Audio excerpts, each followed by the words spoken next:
Enregistrement? Ah, parfait. Super. Donc, on a intitulé cette présentation-là Comment mettre ses données sur son 31. Il s'agit d'une présentation très courte, là, d'une trentaine de minutes à peu près. En fait, si vous avez une très bonne connaissance de la GDR, peut-être que vous n'allez pas apprendre grand-chose, mais on voulait juste revenir un peu sur les aspects importants, du moins, à notre sens, qui permettent la découvrabilité des données. Donc, qu'est-ce qu'on peut faire de plus en tant que chercheur pour améliorer la découvrabilité de nos données et leur, euh, leur interprétabilité, si on veut.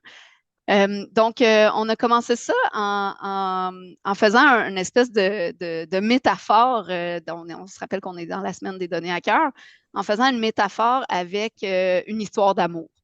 Donc, dans une histoire d'amour, Marc, tu peux changer la slide. Dans une histoire d'amour, qu'est-ce qu'il y a?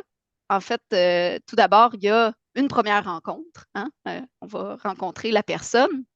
Donc, un peu la première impression, tout ça. On établit des balises déjà, hein, on oriente un peu la relation, ou du moins on met de cartes sur table. Aussi, ben, on fait la conversation, on discute, on parle un peu pour connaître mieux la personne, pour en savoir un peu plus. On offre des cadeaux aussi, hein, quand vient le temps de la relation qui se concrétise un peu plus, on finit par offrir des cadeaux aussi, des petites attentions. Aussi, ben, quand la relation vient un peu plus sérieuse, ben, on peut se dire des mots doux. Donc, voilà. Et finalement, ben, un peu en filigrane de tout ça, ben, on garde le contact, hein. On s'échange les numéros de téléphone, on s'assure de toujours garder contact. Donc, en lien avec ces grandes étapes-là d'une histoire d'amour, hein, on va aller voir comment, justement, un peu en 5 étapes, on peut s'assurer d'avoir un jeu de données beaucoup plus découvrable et vraiment augmenter la qualité de la découvrabilité, mais de l'interprétabilité aussi, ou l'interprétation des données. Donc, on peut passer à la prochaine slide. Je vais laisser la parole à Marc. Oui, donc, comme Nadia disait, tu es dans une rencontre, il y a une histoire d'amour, il y a plusieurs étapes. Donc, pour un petit peu rentrer dans le parallèle avec la gestion des données de recherche puis les métadonnées, ben, c'est sûr qu'on essaye, quand on essaie d'avoir une première rencontre, de définir un petit peu le- le- les paramètres, la façon que ça va être amené. Donc, on va définir le niveau d'accès. Donc, définir le niveau d'accès pour les données de recherche. Donc, c'est le côté de planifier avant même, là, et planifier la rencontre, planifier avant que deux personnes discutent euh, dans le processus. Donc, dans le cas des données, on essaie de planifier avant la collecte de données. Donc, c'est-à-dire de rendre conséquents, par exemple, les formulaires de consentement qui sont distribués aux participants pour permettre par la suite de rendre les données accessibles à d'autres chercheurs ou réutilisables dans d'autres projets de recherche. Puis, ben, c'est important que dans les niveaux d'accès qui sont définis, on fasse la différence entre le côté des données qui sont découvrables par rapport aux données qui sont accessibles. Donc, l'idée, c'est que ben, les données découvrables, on veut un petit peu signaler qu'elles existent. Si on ne sait pas que, par exemple, une personne est célibataire ou disponible, ou dans le cas des données, que le jeu de données a été créé, ben c'est sûr que ça rend plus difficile les rencontres. Et les données accessibles, ben ça veut dire que oui, les données sont découvrables, on peut savoir qu'elles existent, mais que euh, pour pouvoir y accéder, ben, il peut y avoir certaines là, conditions, par exemple, d'utilisation par rapport aux termes de licence. Donc, quand on fait le dépôt, ben, un petit peu envisager les conditions de licence qu'on va mettre. Et dans le cas des publications, ben, on peut être amené aussi là, à devoir faire une déclaration d'accès aux données, donc ce qu'on appelle un Data Available Statement dans la publication là, pour indiquer au lecteur euh, que l'ensemble de données est disponible à un certain endroit. Donc, quand on est rendu un peu plus loin dans la relation, on peut offrir des cadeaux. Puis là, on a fait le parallèle, en fait, avec le fait de quand un utilisateur va trouver nos données dans un dépôt de données, par exemple, ben, il veut quand même se mettre quelque chose sous la dent pour pouvoir bien interpréter les données, puis avoir un peu quelque chose qui va être facilitant pour les interpréter. Donc, il faut fournir une documentation complète. Et là, ben, peut-être en guise de rappel aussi, tu sais, on voulait un peu lister là, tout ce qui était possible de, de, voyons, de déposer là, en tant que documentation qui accompagne les données. Donc, euh, comme la plupart d'entre vous possiblement le savez, bon, le fichier Les émois est un peu un minimum.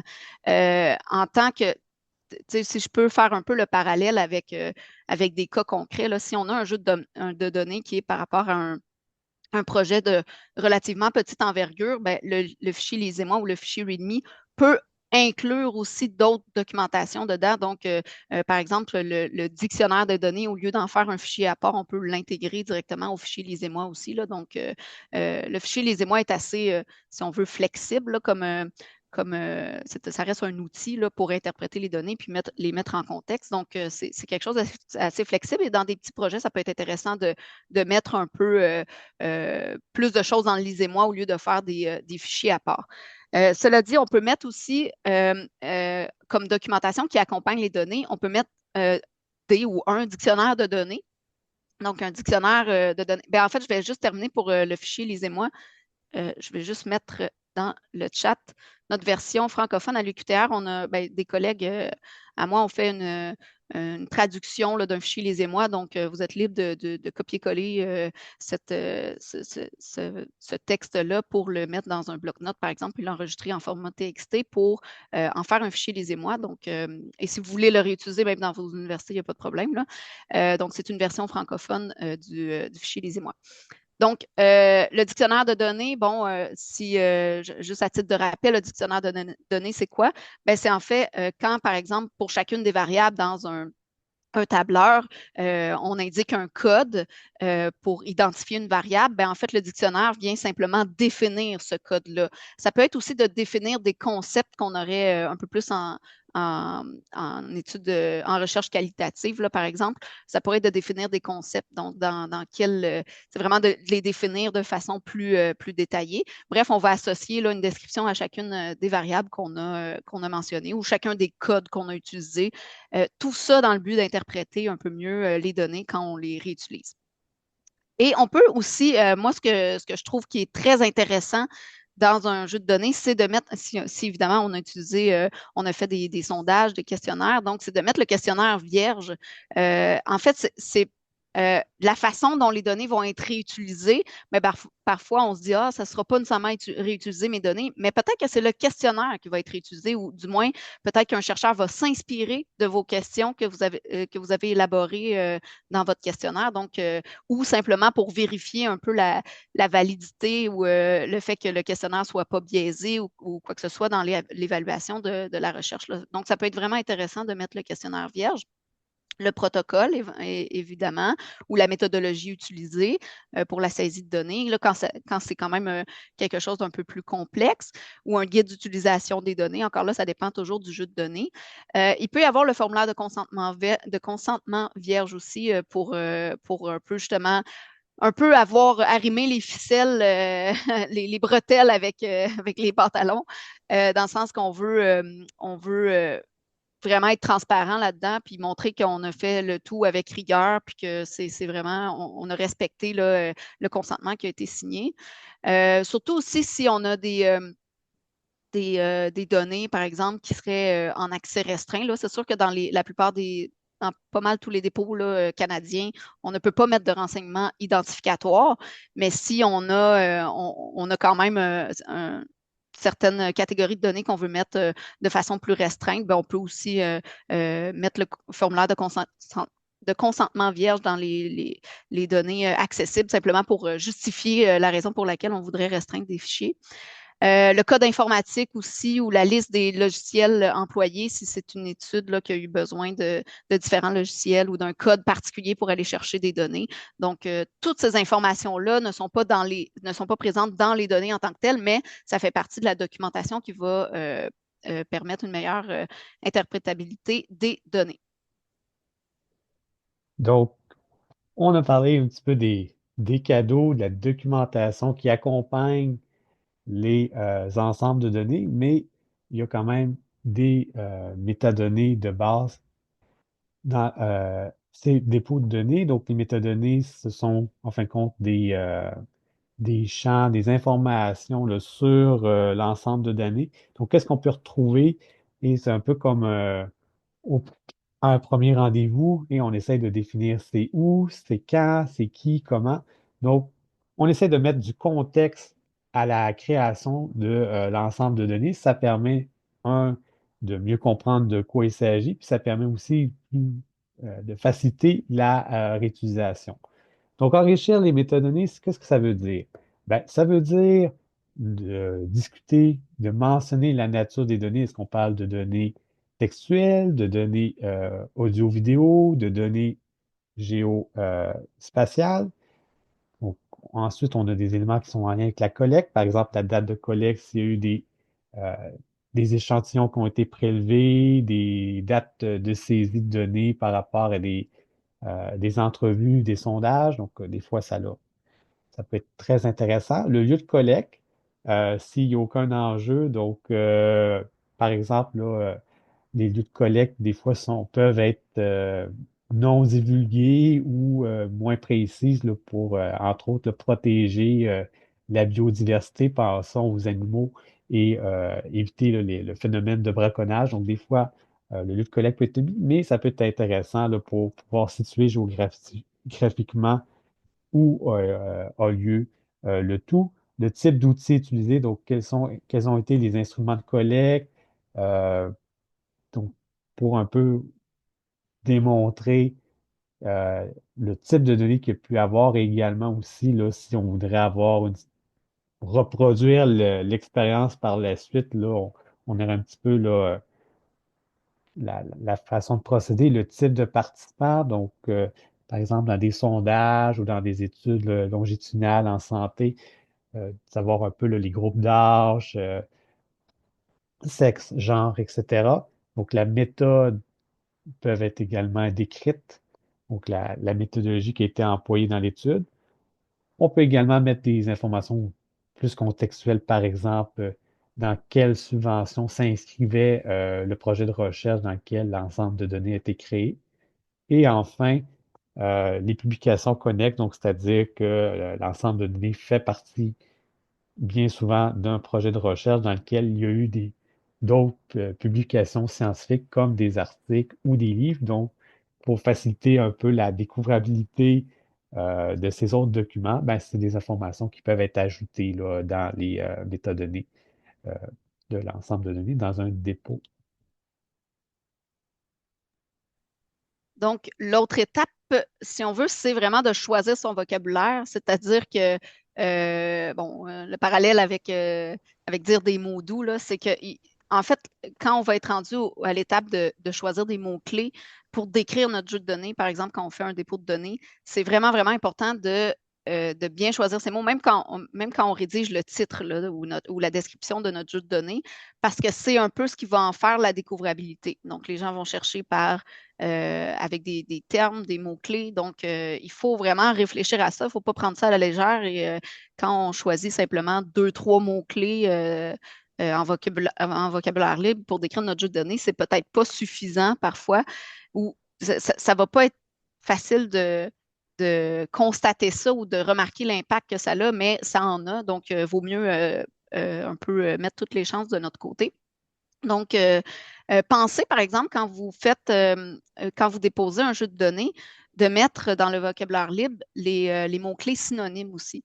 Donc, parfois, moi, à un moment donné, j'ai vu dans un dépôt de données, il y avait comme tu sais, il y avait un concept qui avait été décrit avec un terme, mais il y avait vraiment d'autres synonymes qui étaient vraiment très similaires, là, puis qui voulaient exactement dire ce concept-là. Donc, pourquoi ne pas utiliser les synonymes? Parce que si les utilisateurs potentiels, les chercheurs viennent faire la recherche dans la plateforme de dépôt de données avec un concept, un terme qu'ils ont en tête, ben, c'est peut-être justement un de ces synonymes-là.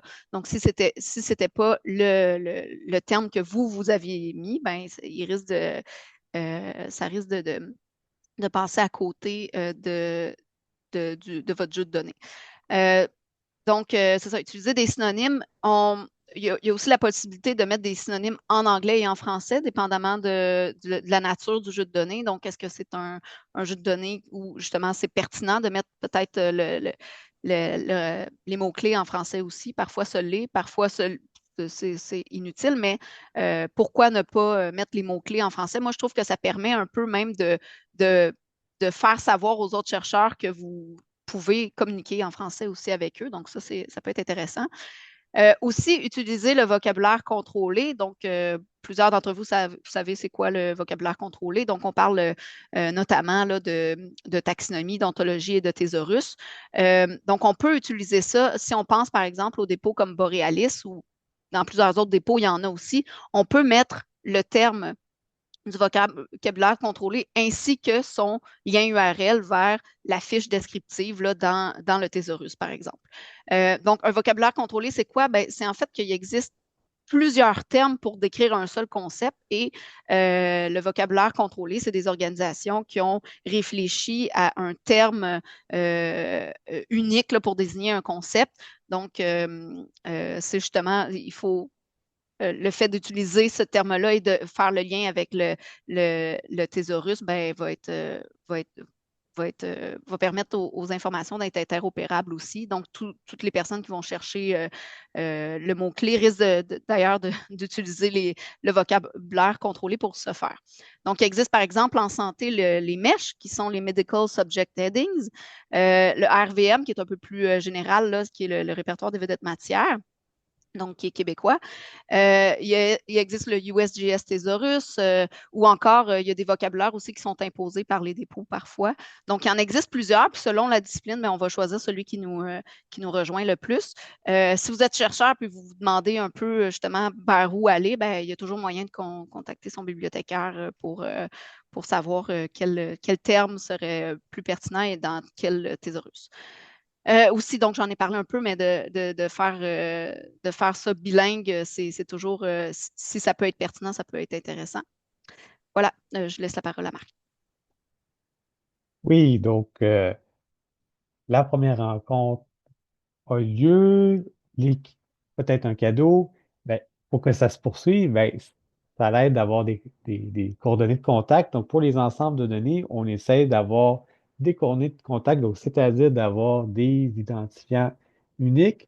Donc, par exemple, pour un chercheur qui déposerait un ensemble de données, on essaie euh, avoir un profil ORCID, donc c'est-à-dire que le chercheur se retrouve avec un numérique d'identification unique qui permet de le différencier de tout autre chercheur et d'avoir un petit peu une liste de ses publications. Euh, Ça permet un petit peu l'interopérabilité entre les différents dépôts de recherche. Ensuite, choisir un dépôt qui génère un DOI, donc un numéro unique, mais cette fois-ci pour l'ensemble de données, c'est-à-dire que ça va être plus facile de le repérer dans l'univers, dans le temps, donc c'est un DOI qui va permettre d'accéder plus facilement à l'ensemble de données dans l'article, par exemple, euh, l'article du projet de recherche de la publication du chercheur. Tantôt, on parlait un petit peu plus tôt de la déclaration de disponibilité des données. Bien, on pourrait inclure le DOI là-dedans. Et enfin, le DOI, on veut aussi l'insérer dans les méthodes du jeu de données, puisque c'est quand même une information là, qui permet l'accès et qu'on veut mettre euh, en évidence. Donc, en conclusion, ben, c'est sûr que dans une histoire d'amour, il y a toujours l'idéal, ce qu'on appréhende, les attentes qu'on se fait, puis la réalité. Donc, quand on fait de la gestion de données de recherche, évidemment, là, on essaie de viser des pratiques exemplaires pour que tout se passe bien, pour que notre projet de recherche soit une histoire euh, heureuse. Donc, c'est ça que entre, par exemple, les différentes métadonnées, types de documentation qu'on a parlé aujourd'hui là, pour accompagner les ensembles de données, pour faciliter la découvrabilité et la réutilisabilité des données, ben, c'est sûr qu'il y a toujours la réalité par rapport aux ressources disponibles, au temps disponible, aux sommes disponibles dans le projet de recherche. Donc, et, et- donc des fois, ben, la première rencontre, ça se passe bien, des fois un petit peu pas exactement comme on l'avait prévu. Donc, il faut persévérer dans dans cette histoire-là d'une gestion de recherche là, qui est efficace avec des métadonnées. Puis, ben, il faut savoir que ben, dans cette gestion de données de recherche, ben, les chercheurs ont accès à différents soutiens disponibles dans leur institution, que ce soit par leur service de bibliothèque ou euh, d'autres services. Donc, il faut donc, euh, donc, euh, donc, on n'est jamais tout seul dans tout ça. Donc, ben, je vous remercie là, pour votre présence aujourd'hui, puis on serait à la période des questions. Tu peux arrêter l'enregistrement aussi.